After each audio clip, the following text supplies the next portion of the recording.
ዛሬው በዓል ደግሞ መድኃኒታችን ኢየሱስ ክርስቶስ ተሰቅሎ በመስቀሉ ለኛ ሲል ስጋ ቆርሶ ደግሞ አፍሶ ክብር ሰጥቶናል።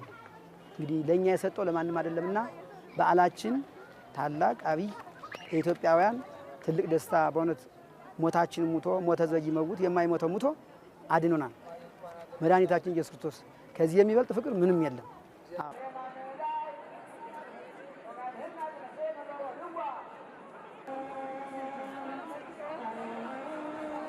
መማር ያለባቸው ኢየሱስ ክርስቶስ ለማን እንደሞተ ማመን አለባቸው። ኢትዮጵያውያን አሁን ማስተዋል ያስፈልጋቸዋል። ወንድም ወንድሙን መውደድ፣ የተራበው ማብላት፣ የተጠማው ማጠጣት፣ የታረዘው ማልበስ፣ የተቸገረው መርዳት፣ የታሰረውን ዋስኖ ማስፈታት፣ ሰው ሲጨነቅ አይዞ ማለት፣ መተዛዘን፣ መጨካከን ባይኖር እግዚአብሔር ይወዳል። አምላካችን የሚወደው ፍቅርን ነው።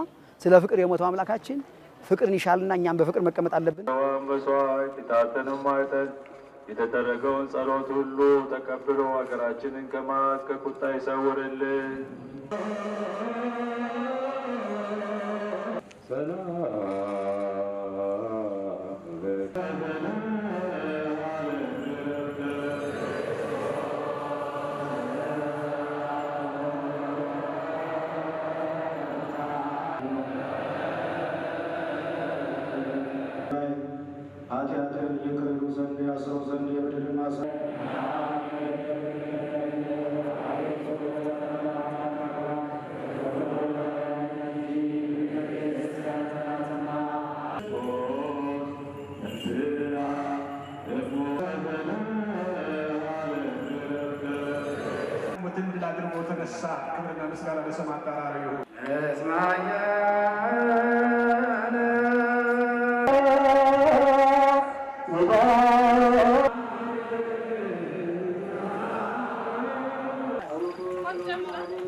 ዛሬው ዕለት ጌታችን መድኃኒታችን ኢየሱስ ክርስቶስ ለኛ ሲል ተሰቃይቶ ተገርፎ ሞቶ ተቀብሮ በሶስተኛው ቀን የተነሳበትን ክብረ በዓል በማሰብ ነው ይሄንን ዝግጅት የምናዘጋጀው። ይሄንን ዝግጅት ስናዘጋጅ 40 ዓመት በላይ ሆኖናል። ብቻችንን ሳንሆን ለቀደሱት ካህናት፣ ዲያቆናት ሁሉም እናቀርብበት ነው።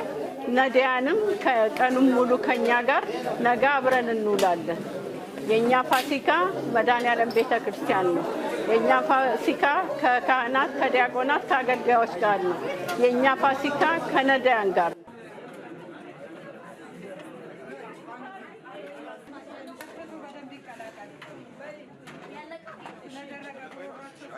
ፋሲካ እግዚአብሔር ይመስገን ያው እዚህ አሁን ቤተክርስቲያን ውስጥ አስቀዳሾች እናቶቻችን ባዘጋጁት ድግስ ላይ ሁሉ ነገር ቁርጡን ምኑን ተዝናንተን እግዚአብሔርን እያመሰገን ይሄ ሁሉ ያው በምስጋና ነው ያለው።